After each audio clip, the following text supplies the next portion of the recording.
एक शहर के रेलवे स्टेशन पर एक भिखारी रहता था।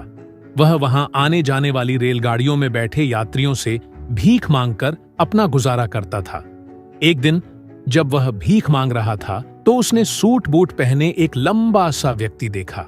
भिखारी ने सोचा, यह व्यक्ति काफी अमीर लगता है, इससे भीख मांगूंगा तो जरूर अच्छे पैसे मिलेंगे।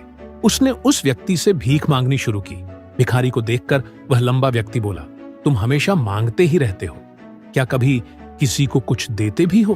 भिखारी ने कहा, साहब, मैं तो भिखारी हूं, हमेशा लोगों से मांगता ही रहता हूं, मेरी इतनी औकात कहां कि किसी को कुछ दे सकूं।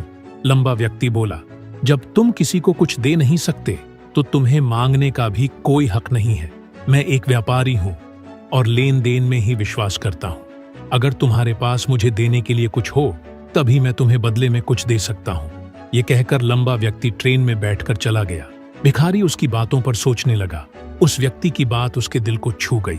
वह सोचने लगा, शायद मुझे भीख में ज्यादा पैसे इसलिए नहीं मिलते क्योंकि मैं बदले में किसी को कुछ नहीं देता, लेकिन मैं तो भिखारी हूं, किसी को कुछ देने लायक भी नहीं हूं। पर कब तक मैं लोगों से बिना कुछ दिए मांगता रहूंगा?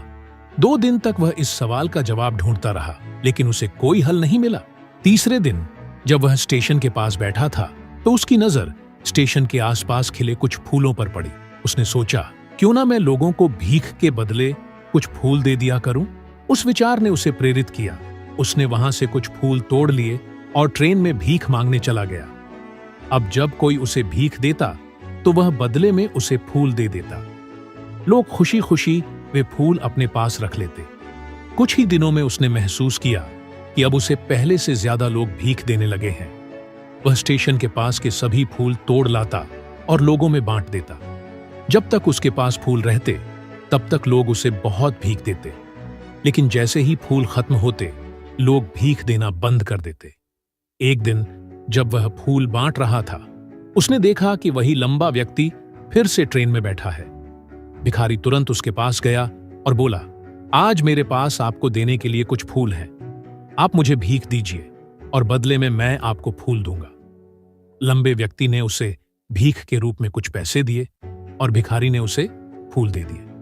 व्यक्ति मुस्कुराकर बोला, वाह, क्या बात है, आज तुम भी मेरी तरह एक व्यापारी बन गए हो। यह सुनकर भिखारी का दिल खुशी से भर गया। उस लंबे व्यक्ति की बात ने एक बार फिर उसकी सोच को बदल दिया। अब वह सोचने लगा, मैं भिखारी नहीं हूं, मैं एक व्यापारी हूं, मैं भी अमीर बन सकता हूं। ट्रेन से उतरकर उसने पूरी उमंग के साथ आसमान की तरफ देखकर जोर से कहा, मैं भिखारी नहीं हूं, मैं एक व्यापारी हूं। उस दिन के बाद वह भिखारी उस स्टेशन पर कभी नजर नहीं आया। 6 महीने बाद उसी स्टेशन पर 2 सूट बूट पहने व्यक्ति मिले। उनमें से एक ने कहा, क्या आपने मुझे पहचाना? दूसरा व्यक्ति बोला, नहीं, मुझे याद नहीं आ रहा। पहला व्यक्ति मुस्कुराया और कहा, हम पहली बार नहीं बल्कि तीसरी बार मिल रहे हैं। मैं वही भिखारी हूं जिसे आपने एक बार भिख देने से मना कर दिया था। दूसरा व्यक्ति हैरान होकर बोला, ओह, याद आया, लेकिन आज तुम इतने अच्छे कपड़ों में कहां जा रहे हो? पहला व्यक्ति बोला, आज मैं एक बड़ा फूल व्यापारी हूं और व्यापार के काम से दूसरे शहर जा रहा हूं।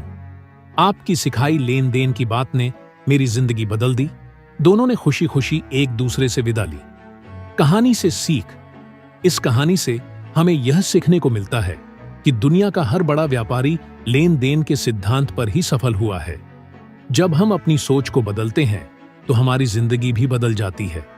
अगर हम खुद को छोटा समझते रहेंगे तो हमेशा छोटे ही रहेंगे, लेकिन अगर हम बड़ा सोचेंगे तो सफलता हमारे कदम चूमेगी। सार, सफलता हमारी सोच में छिपी होती है। अपनी सोच को बड़ा बनाइए, आत्मसम्मान जगाइए और देखिए कि कैसे आप सफलता के शिखर पर पहुंचते हैं।